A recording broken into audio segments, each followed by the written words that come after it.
বাংলাদেশের কনটেক্সটে আমরা যদি দেখি আমাদের এটা নেগেটিভ ছিল, আমাদের ইনফ্লেশন রেট হায়ার বহুদিন করে। তো ফর দ্য ফার্স্ট টাইম জানুয়ারি পর থেকে এটা পজিটিভ হয়েছে। কিন্তু আমরা যেটা চাচ্ছি যে ইনফ্লেশনটা আরো কমতে হবে, তার না কমা পর্যন্ত আমাদের এই পলিসি স্ট্যান্সটা একটু টাইটার পজিশনে থাকবে। আমরা যেটা বলতে চাচ্ছি যে এই প্রেক্ষাপট ইনফ্লেশন কমছে এবং আমরা আশা করি ইনফ্লেশন আরো কমবে, কিন্তু যে লেভেলে আমরা নিতে চাচ্ছি সেই লেভেলে এখন আমরা যেতে পারি। আমরা চাচ্ছি ইনফ্লেশনটাকে ক্রমান্বয়ে একটা রেঞ্জে নিয়ে আসতে। সেটা আমাদের মনে হয় যে এটা 3 থেকে 5-এর মধ্যে যদি আমরা আনতে পারি, হয়তো একটু সময় লাগবে, সেটা আমাদের লক্ষ্য।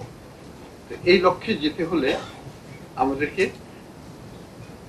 এই ইনফ্লেশনারি পারফরমেন্সটাকে মনিটর করতে হবে এবং যে ধরনের প্রেশারগুলো আসবে মূল্যস্ফীতির উপর, সেই প্রেশারগুলোকেও আমাদেরকে অবজার্ভ করতে হবে। শুধু না, কিভাবে সেটাকে ট্যাকেল করা যায় সেটাও চিন্তা করতে হবে। এখানে ডিমান্ড সাইড প্রেশার আছে, সাপ্লাই সাইড প্রেশারও আছে।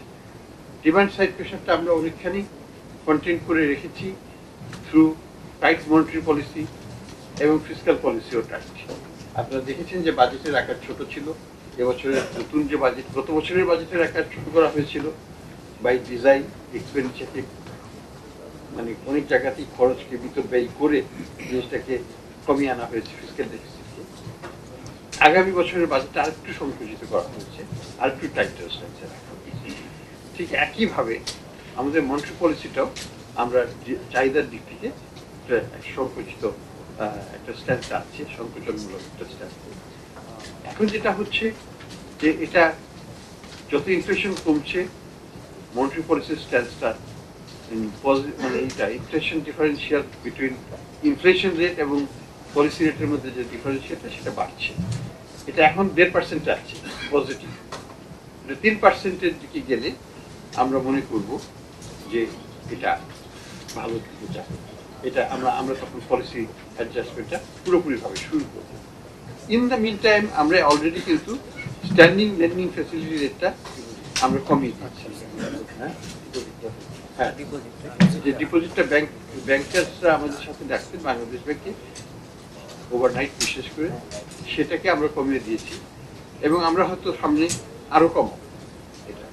এটা একটা ক্রিয়েট করছি আমরা একটা প্রেশার যে ব্যাংকগুলো যেন টাকা বাংলাদেশ ব্যাংকের ওভারনাইট ফ্যাসিলিটিতে না রেখে তারা এটাকে ইন্টার ব্যাংকে দিক, অথবা তারা এটা অনলাইন করে দিক কাস্টমারদের। সেটা আমরা চাচ্ছি। এটা একটা দিক। আরেকটা জিনিস যেটা আমরা লক্ষ্য করছি ইতিমধ্যেই, যে আমাদের ট্রেজারি বিল রেটগুলো অ্যাক্রস দ্য বোর্ড বিভিন্ন ইস্যুর আছে, ম্যাচুরিটির আছে। বিশেষ করে 10 year ম্যাচুরিটি এবং এই রেঞ্জের গেলে আমরা দেখতে পাই যে ব্যাপকভাবে দরপতন হয়েছে। অর্থাৎ ইল্ড যেটা আগে 12-এর উপরে ছিল সেটা এখন 10-এর নিচে চলে আসছে। তো এই জায়গাটাতে আমরা মনে করি যে আমাদের বেশ কিছু প্রোগ্রেস দেখানোর মতো ভিজিবল ইমপ্রুভমেন্ট আমরা দেখতে পাচ্ছি।